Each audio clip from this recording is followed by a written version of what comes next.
ओम शांति 30/12/2022 की महावाक्य है। मीठे बच्चे, दूर देश से बाप आए हैं धर्म और राज्य दोनों की स्थापना करने। जब देवता धर्म है तो राजाई भी देवताओं की है, दूसरा धर्म व राज्य नहीं। प्रश्न: सतयुग में सब पुण्य आत्माएं हैं, कोई पाप आत्मा नहीं, उसकी निशानी क्या है? उत्तर: वहाँ कोई कर्म भोग आदि नहीं होता है। यहाँ बीमारियाँ आदि सिद्ध करती हैं कि आत्माएं पापों की सज़ा कर्म भोग के रूप में भोग रही है, जिससे ही पास्ट का हिसाब किताब कहा जाता है। दूसरा प्रश्न: बाप के किस इशारे को दूरादेशी बच्चे ही समझ सकते हैं? उत्तर: बाप इशारा करते हैं, बच्चे तुम बुद्धि योग की दौड़ी लगाओ, यहाँ बैठे बाप को याद करो। प्यार से याद करेंगे तो तुम बाप के गले का हार बन जाएंगे। तुम्हारे प्रेम के आंसू माला का दाना बन जाते हैं। गीत: आखिर वह दिन आया आज। ओम शांति। बच्चों ने गीत सुना, गीत का अर्थ समझा। भारत तो बहुत बड़ा है, सारे भारत को नहीं पढ़ाया जा सकता है। यह तो पढ़ाई है, कॉलेज खुलते जाएंगे। यह हुई बेहद के बाप की यूनिवर्सिटी। इनको कहा जाता है पांडव गवर्नमेंट। गवर्नमेंट कहा जाता है सॉवरेंटी को।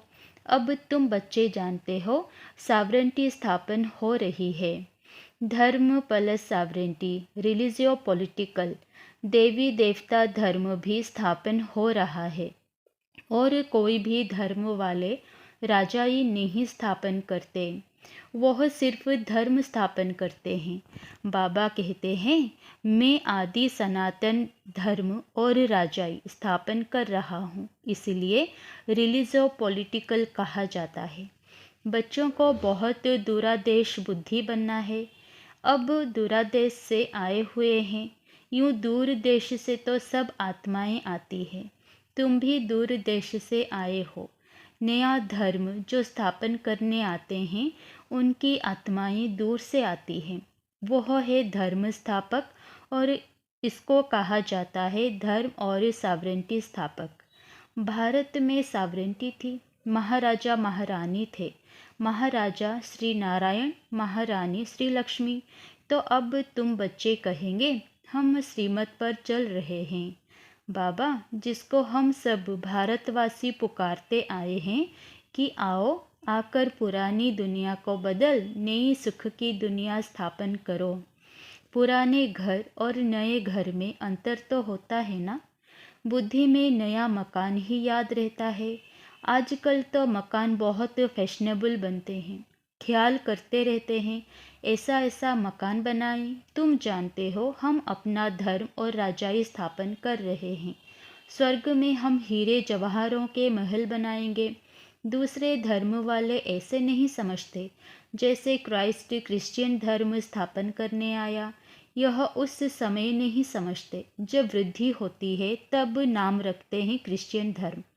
इस्लामी आदि धर्म कोई भी निशानी व नाम नहीं रहता।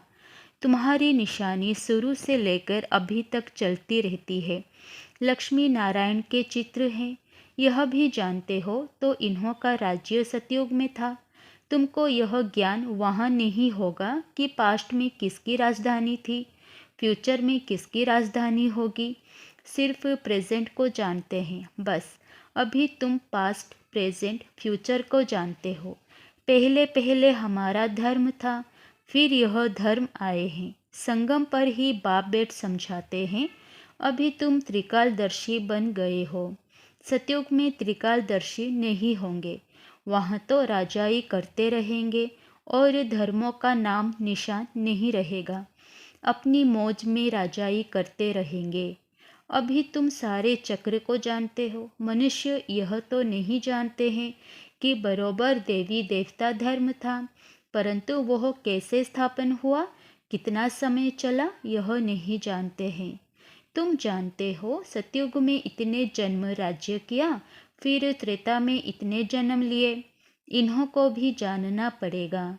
बच्चे जानते हैं बरोबर बेहद का बाप हमको पढ़ाते हैं। तुम जानते हो कृष्ण की आत्मा का यह बहुत जन्मों के अंत का जन्म है, इनमें ही आकर प्रवेश किया है।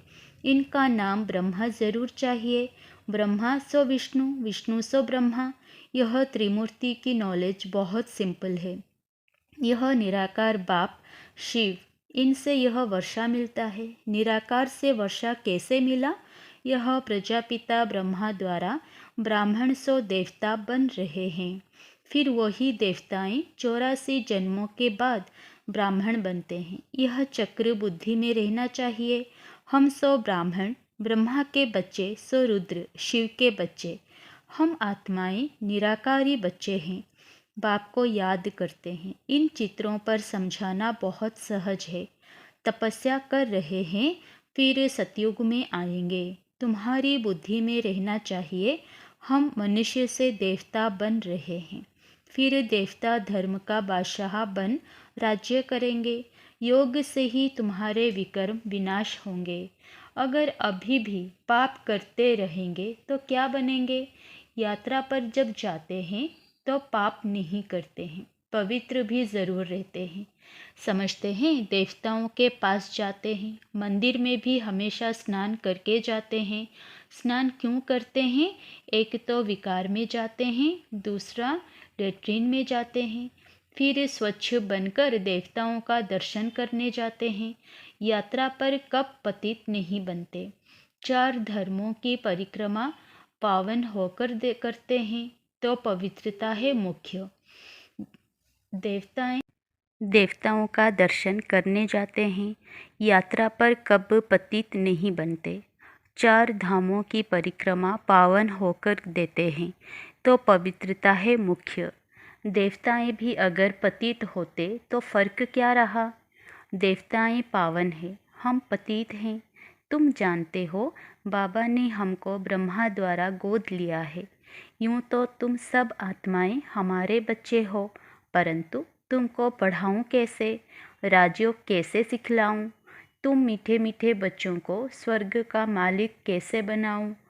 तुम जानते हो बाबा नई दुनिया स्थापन करते हैं तो भगवान ज़रूर बच्चों को लायक बनाकर वर्षा देंगे। कहाँ लायक बनाएंगे? संगम युग में। बाप कहते हैं मैं संगम पर आता हूँ, यह बीच का ब्राह्मण धर्म ही अलग हो जाता है।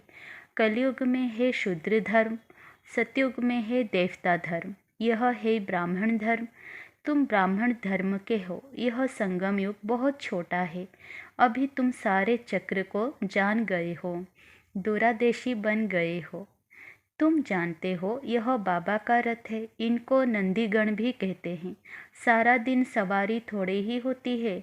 आत्मा शरीर पर सारा दिन सवारी करती है। अलग हो जाए तो शरीर ना रहे।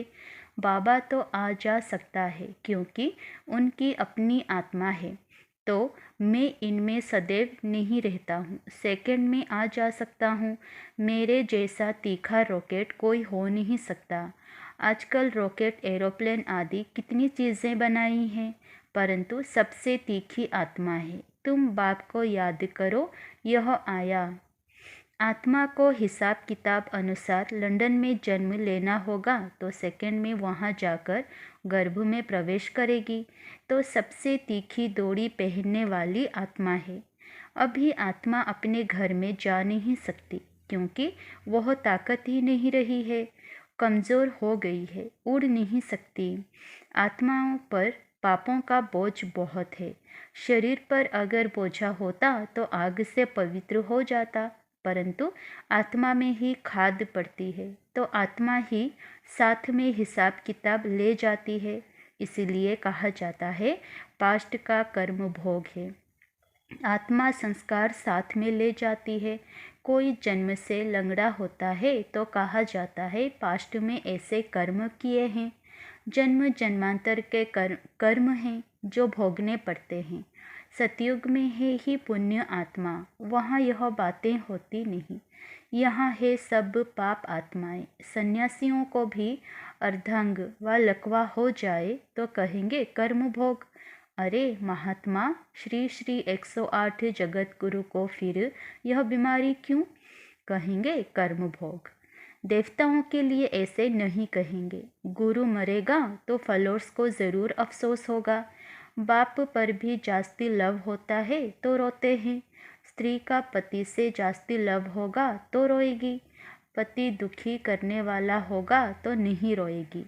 मोह नहीं होगा तो समझेगी भावी। तुम्हारा भी बाप के साथ बहुत लव है।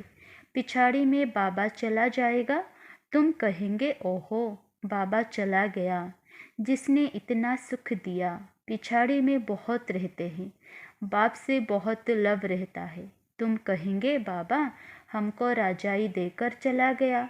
प्रेम के आंसू आएंगे, दुख के नहीं। यहाँ भी बच्चे बहुत समय के बाद आकर बाप से मिलते हैं तो प्रेम के आंसू आते हैं। यह प्रेम के आंसू फिर माला का दाना बन जाएंगे। हमारा पुरुषार्थ ही है कि हम बाबा के गले का हार बने, इसलिए बाबा को याद करते रहते हैं। बाबा का फरमान है, याद की यात्रा करते रहो। जैसे दौड़ाया जाता है, फलाने स्थान को हाथ लगाकर आओ, फिर नंबरवार होता है। यहाँ भी जितना बाबा को जास्ती याद करेंगे, जो पहले दौड़ी लगाकर जाएंगे वही फिर पहले स्वर्ग में लौटकर आकर राज्य करेंगे। तुम सब आत्माएं बुद्धि के योग से दौड़ रही हो, यहाँ बैठे हुए वहाँ दौड़ रही हो। हम शिव बाबा के बच्चे हैं। बाबा इशारा करते हैं, मुझे याद करो, दूरादेशी बनो। तुम दूर देश से आए हो, अब यह पराया देश विनाश हो जाएगा। इस समय तुम रावण के देश में हो, यह धरनी रावण की है। फिर तुम बेहद के बाप की धरनी पर आएंगे, वहाँ है राम राज्य। राम राज्य बाप स्थापन करते हैं। फिर आधा में रावण राज्य ड्रामा अनुसार नूंधा हुआ है। यह सब बातें तुम बच्चे ही जानते हो, इसलिए तुम प्रश्न पूछते हो। कोई नहीं बता सकेगा। अगर कहे आत्मा का फादर गॉड फादर है, अच्छा तुमको उनसे क्या वर्षा मिलना चाहिए? यह है पति दुनिया। बाप ने पति दुनिया तो नहीं रची है ना। कोई को भी समझाना बहुत सहज है। चित्र दिखाना पड़े, त्रिमूर्ति का चित्र कितना अच्छा है। ऐसे कायदा अनुसार त्रिमूर्ति शिव का चित्र कहाँ है नहीं। ब्रह्मा को दाढ़ी दिखाते हैं, विष्णु और शंकर को नहीं दिखाते हैं, उनको देवता समझते हैं। ब्रह्मा तो प्रजापिता है, कोई ने कैसे बनाया है। अभी तुम बच्चों की बुद्धि में यह सब बातें हैं और कोई की बुद्धि में नहीं आता है। जैसे बावरे हैं, रावण को क्यों जलाते हैं कुछ पता नहीं है।